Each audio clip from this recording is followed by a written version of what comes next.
नमस्कार, मैं हूं अमित पासवान और आप देख रहे हैं the times of Chhattisgarh news. Bastar की पावन धरा पे, माँ दंतेश्वरी की पावन धरा पे आज हम खड़े हुए हैं और यहाँ की जो हरियाली है, यहाँ की जो वादियाँ हैं, पहाड़ियाँ हैं, जितने भी हैं आपके सामने हैं, देख सकते हैं। यहाँ का सुकून को बयां करना मुश्किल है। यहाँ के सुकून को महसूस करने के लिए आपको यहाँ आना पड़ेगा। और जहाँ एक और बस्तर को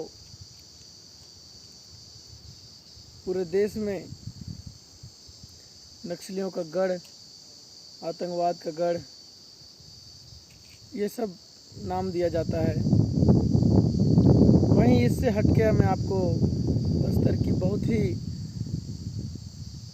सुंदर बातें जो हैं, जो आपसे छिपी हुई हैं, वो मैं आपको बताता हूँ। विकास बहुत सारे मायनों में नहीं हुआ है, बहुत सारे मायनों में विकास चल रहा है। प्रशासन पुरजोर कोशिश कर रही है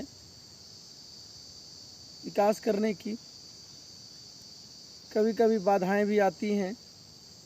इन सभी बाधाओं को पार करके यहाँ के सुरक्षा बल, यहाँ के प्रशासन, यहाँ के लोग, यहाँ के ग्रामीण, यहाँ के आदिवासी अपने आप को आगे की ओर पुश करते हैं और आगे बढ़ने की कोशिश करते हैं।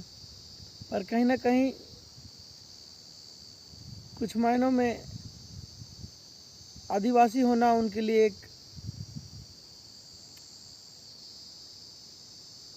अलग मायना देता है उन्हें, कि उनकी ज़रूरतें ना के बराबर हैं, किसी भी चीज़ की हो।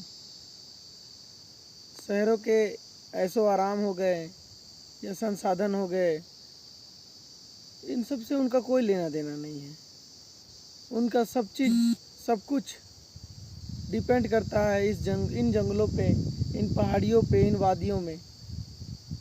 और बस उनके लिए और कुछ नहीं चाहिए। ये जंगल ही उन्हें सब कुछ दे देती है।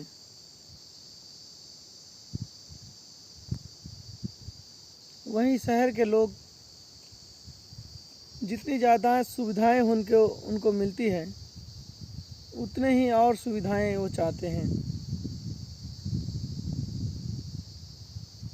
ये सब कुछ ऐसी बातें हैं जो जानते हर कोई है, पर इस चीज़ को समझना बहुत ज़रूरी है कि जिस प्रकार आप प्रकृति का दोहन कर रहे हैं, प्रकृति से खिलवाड़ कर रहे हैं,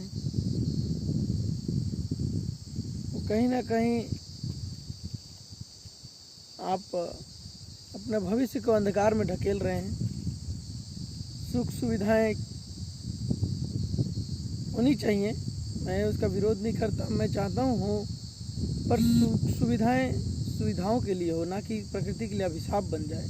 ऐसी सुविधा किस काम की जो किसी के मौत से या हमारे नेचर में विद्यमान जितने भी पेड़ पौधे हैं उनको नुकसान पहुंचा के अपने आप को हम अगर सुविधा कहते हैं, उस चीज़ को जो हमें लाभ मिलता है उसको सुविधा कहते हैं, तो ये मेरे हिसाब से ये सुविधा नहीं है। और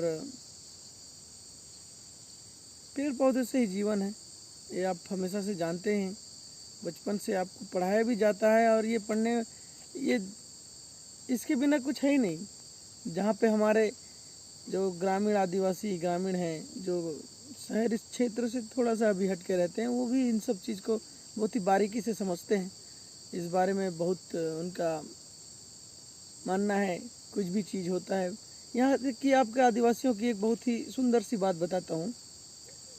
यहाँ पहला फल जो भी होता है, ये पहले उस अपने इष्ट देव को चढ़ाते हैं, पहले उनकी पूजा करते हैं।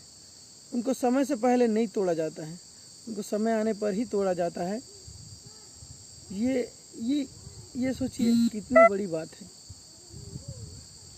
पर इनकी पूर्वज जो हैं, उन्होंने ऐसी शिक्षा दी है जिसको ये अपने पीढ़ी दर पीढ़ी, एक पीढ़ी से दूसरी पीढ़ी ढो रहे हैं और अपने अगले जनरेशन्स, अपने जितने भी पीढ़ियाँ उनको पास करते जाते हैं।